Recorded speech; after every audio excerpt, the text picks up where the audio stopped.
Hey, what's up, y'all? How's it going? Welcome back to the channel. Now, today we got the goods for you, alright? So, as of late, I've been trying to do some kind of big, broad videos, kind of going over all of the classes, all the clans, just to give y'all a base idea of what you might want to do, what you might want to look for when creating a character or starting a campaign or anything like that.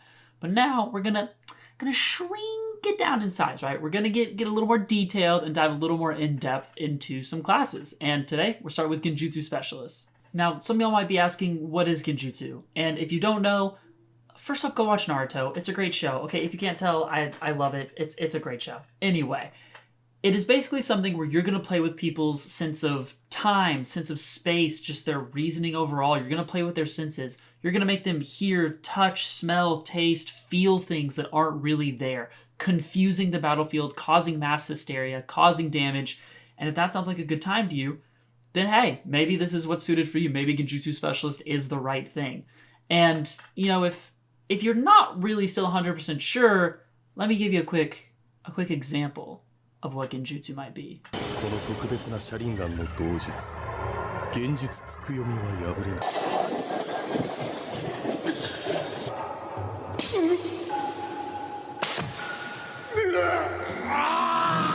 So now that you've had an example of what Genjutsu is, let's talk about building the character for it. Now, on the character sheet, one of the first things you're really going to notice are the ability scores, and that's going to be super important for pretty much the entirety of D&D. For a Genjutsu Specialist, you are pretty much going to want to focus on two things. Your biggest number, you're going to either want to put into Charisma or Wisdom. Now, you're going to want to have one of these two be your biggest numbers, because those are going to be your main ways of performing Genjutsu, which, if it hasn't been clear enough, that's the main thing you're doing here. Some Genjutsus are going to need Wisdom, some Genjutsus are going to need Charisma, and it's going to depend on which ones you're doing. So I would kind of recommend going through the list of Genjutsu, finding some styles or some ones you might like, and then taking those and kind of going, okay, I need to lean Charisma, I need to lean Wisdom. Now, the second highest number you're going to want to focus is one of two things, either Dexterity or Constitution. It can go either way. And honestly, the main purpose of that is if you're going the Constitution route, you're trying to be a little tankier, get yourself a little more chakra, that kind of idea. If you're going the Dex route, then you're probably trying to be a little faster, move around the battlefield a little bit more, trying to evade attacks rather than just tanking them and getting hit by them. It's up to you, but I would go with one of those two things. Now, with the other four ability scores, place them how you feel fit. It's all up to you, but that's kind of the base guideline that I would follow when creating a Genjutsu Specialist. Now, talking about clans, there's honestly a bunch of different clans that are going to help you in a bunch of different ways, but three main clans that I would look at, if you're unsure, you don't really have an idea, are one, the Uchiha. Their Sharingan is really, really good. It has effects that are directly related to Genjutsu to help make it stronger, and the Sharingan's just cool, honestly, something you can look into. The Yamanaka clan, which, if you're unsure, that's Ino's clan, the people that can do little mind transfer jutsu, which is really just another form of Genjutsu of, you know, controlling people, controlling the battlefield. So if you want to go more into a mind control kind of style, Yamanaka would be really good for that. And lastly, there's the Kurama, which Kurama is Kurenai Sensei. Yes, she is the lady that tried to put Itachi in a Genjutsu. If you were looking at the scene, yes, that happened. That's crazy. Why she did that, the world will never know. Anyway, her clan is still cool. If you're trying to go into Genjutsu, she is a great clan choice. Again, that is all her clan focuses on. So if you just want to be an overall Genjutsu user and not have to worry about much other than like, I'm just throwing Genjutsus at people left and right, Kurama's going to be the really good clan for that. Now for this last portion, I really shouldn't have to say this, but I'm looking at you, Timmy, okay? Focus on Genjutsus. Don't pick Genjutsu Specialist and then try to fight hand-to-hand, or try to fight weapons, or try to fight with ninjutsus, or try to do whatever nonsense you can think of, okay? Sure you can, alright? But you're not going to have a good time, and it's not going to be very effective. So understand if you're picking Genjutsu Specialist, focus on looking at the Genjutsu part of the Jutsu Compendium, okay? Don't bother with other stuff, alright? Focus on Genjutsus and what they can do, or it's going to be kind of a rough time. Now for Genjutsu users, when it comes to the story side of things and the role-playing elements of Naruto 5e, these are going to be like the bread and butter, okay? Because a lot of other classes aren't going to have a whole lot of jutsus that they can use for story purposes, right? It's going to be very niche. It's going to be very specific as to what you can do for other people. For Genjutsu users, you can deafen, you can blind, you can mind control, you can make people doubt themselves, you can control what they see and feel. That's huge in a roleplay situation. It really lets you change settings in a drastic way very easily. So if you like the idea of being a little deceptive, Genjutsu is great for that.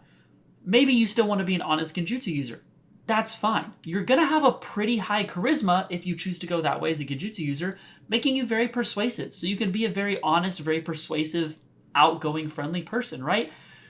Role-playing wise, Genjutsu specialists are going to be really, really effective and really, really good. So if you enjoy being that person that's going to talk a lot, do a lot of persuasion, a lot of things of that nature, or deception if you prefer, go with that.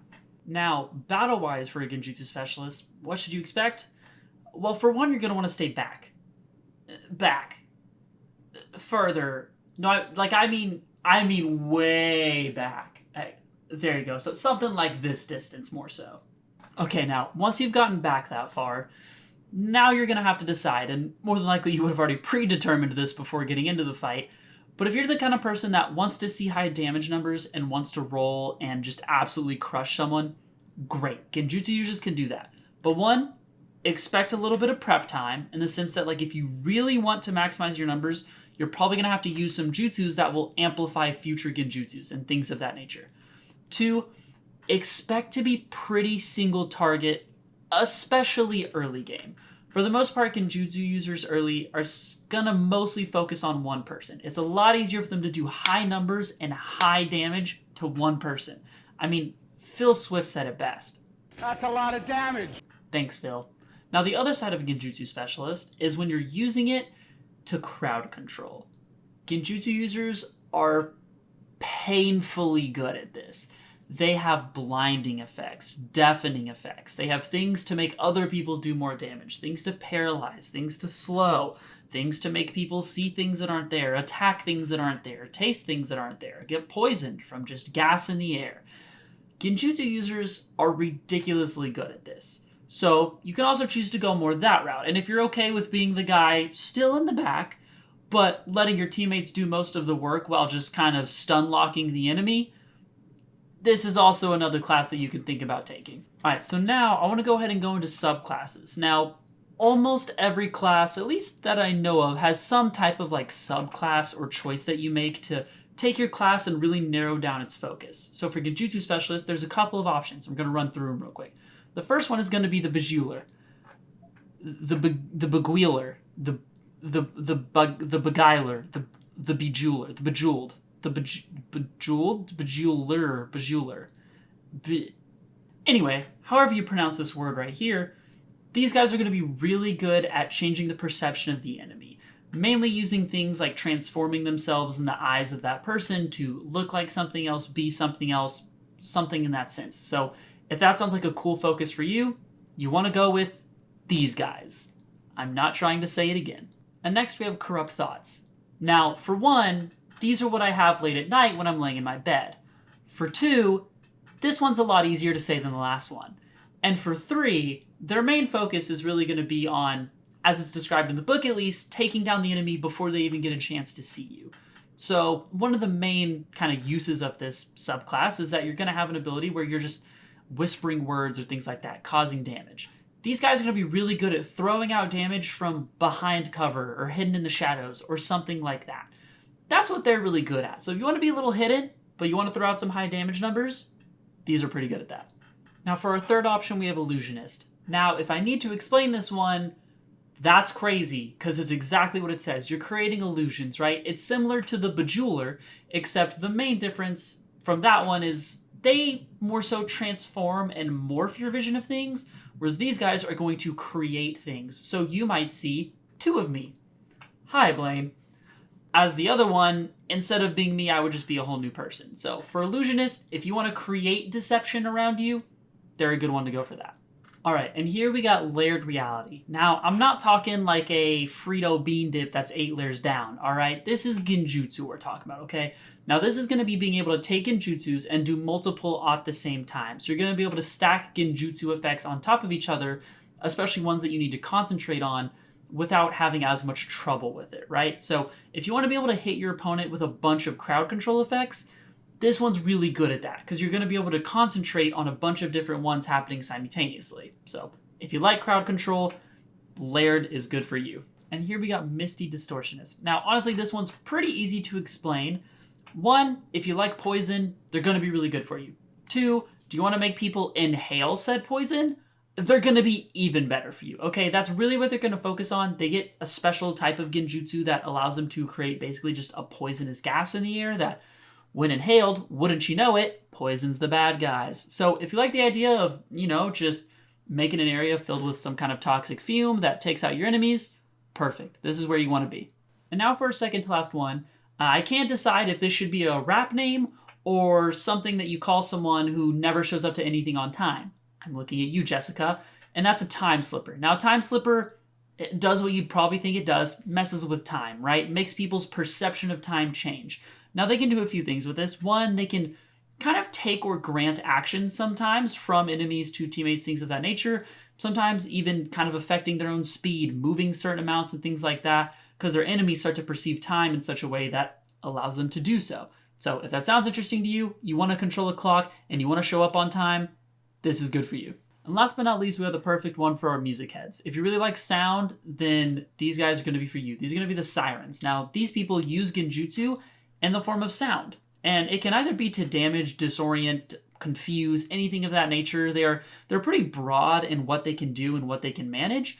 But the main factor is they use sound. So if you like the idea of audibly messing with your opponents and really toying with their head by using sounds or songs or things like that, perfect. Go for this one. And there you have it. That's pretty much your baseline for all your Genjutsu stuff. Your subclasses, what to expect in combat, in story, kind of how to start creating the character, and all of that good stuff. If you have any other questions, please drop them below. I am always here to help. And if the Genjutsu didn't work because you were, released from it or whatever, if you could still hit that sub button for me, I would appreciate it greatly. I will try to improve on that to hopefully make you, actually get you on the next one. But nonetheless, I appreciate it. Thanks for all the support, and I will see you guys on the next one. Peace out.